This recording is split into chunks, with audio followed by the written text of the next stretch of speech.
La définition du chamanisme, si tu veux, c'est la communication avec les esprits et donc recevoir des messages. En partant du principe que tout est vivant et que tout a un esprit, puisque c'est ça finalement le truc le truc chamanique en fait, si tu veux, c'est tout est vivant, tout a un esprit.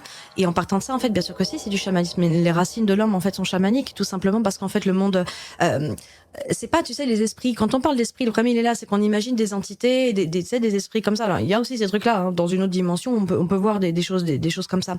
Mais en fait, quand on parle vraiment des esprits, il faut comprendre fondamentalement qu'effectivement, mais même le vent, l'eau, la terre, les cailloux, tout est vivant et tout a un esprit. Donc à partir de là, quand tu es capable de comprendre les éléments qui s'expriment, ne serait-ce que la pluie, le vent, l'eau, des conneries comme ça, si tu veux, c'est de la communication avec les esprits en fait. Et donc c'est du chamanisme.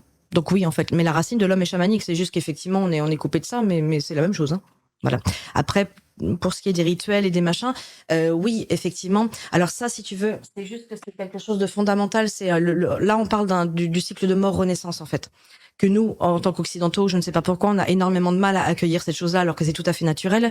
Et c'est selon moi ce qui explique le fait qu'en fait, on est complètement un homme occidental, il va relativement très peu évoluer en fait finalement, il va mourir aussi con que ce qu'il est né, parce qu'en fait, il refuse drastiquement le processus de mort-renaissance. Il y a une peur, si tu veux, il y a une peur, mais ça c'est par rapport à l'ego en l'occurrence, parce que l'ego finalement, c'est quelque chose qui se définit.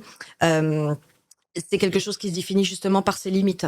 Il sait qu'il y a une mort qui est programmée parce qu'il est complètement lié au corps. En fait, l'ego, si tu veux, c'est la partie de nous qui est en contact, avec le monde. C'est la surface de nous-mêmes, plus ou moins. C'est ce qui nous met en contact réel avec le monde. Et on en a besoin. C'est pas ce que je suis en train de dire.